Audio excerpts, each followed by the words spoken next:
But how will people know exactly what is ethically right? For example, this volume contains rules concerning just one aspect of government contracts. Congressman Fields, how can every manager, much less every employee, possibly know every detail? Ethics is an issue where some degree of judgment is involved. From a government point of view, I think deception is the overriding issue.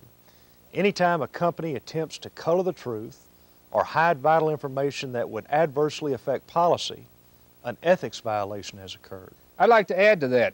Brown & Root has an ethics program with procedures and standards for reporting violations of personal and business conduct that have impact on the company and its clients. This includes officers, managers, employees, and subcontractors. Also, we've instituted training programs like this video, as well as printed material that will give the employee the necessary information to make correct ethical decisions. Our first topic is bribery. Up to now, we've dealt only in generalities. Now let's get more specific. Consider this example. Dave, excellent job. Hey, I just wanted to let you know that we do appreciate doing business with your agency more than any of the other government agencies, and I just wanted you to have this. It's just for you. No, really, I want you to have it. It's just a little token of appreciation for a job well done. Look, I'm sorry I've got to cut this short, but I do have another meeting. Look, it's good seeing you. I'm sure we'll see you again. Is this nothing more than an innocent token of gratitude? No. No, it's more than that. And it's against Brown & Root policy. Brown & Root employees are required to be knowledgeable and scrupulously observant of the rules and regulations covering gifts and gratuities for government employees. What's your opinion, Congressman Fields? This definitely could be interpreted as a bribe, a gift offered for a favor.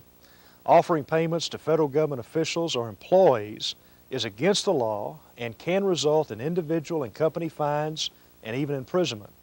We have enacted legislation in an attempt to eliminate these activities from our procurement system, and on the federal level, we intend to enforce these pieces of legislation. Mr. Stevens, I'd like your reaction to a more obvious example. Well, let's get down to it, Jim. Why don't you just double this pipe order? After all, you're going to need it eventually anyway, and we both can make some extra money for ourselves. I can sure use a real boost next quarter. I'm even willing to cut you in on my commission. And don't forget the company's condo at the lake. It's yours for as long as you want. All expenses paid. Of course, this is a kickback. This type of activity will not be tolerated at Brown & Root. We also carefully observe the Foreign Corrupt Practices Act, which prohibits payments to government officials in foreign countries. Now we'll take a look at conflict of interest. Congressman, could you define conflict of interest from the government point of view? This is any situation where your work could be compromised or held suspect by your participation or involvement with a competitor, a supplier, or even a client. And what's Brown & Root's policy? At Brown & Root, it's essential that every employee avoid any situation or interest that might interfere with his or her job-related judgment.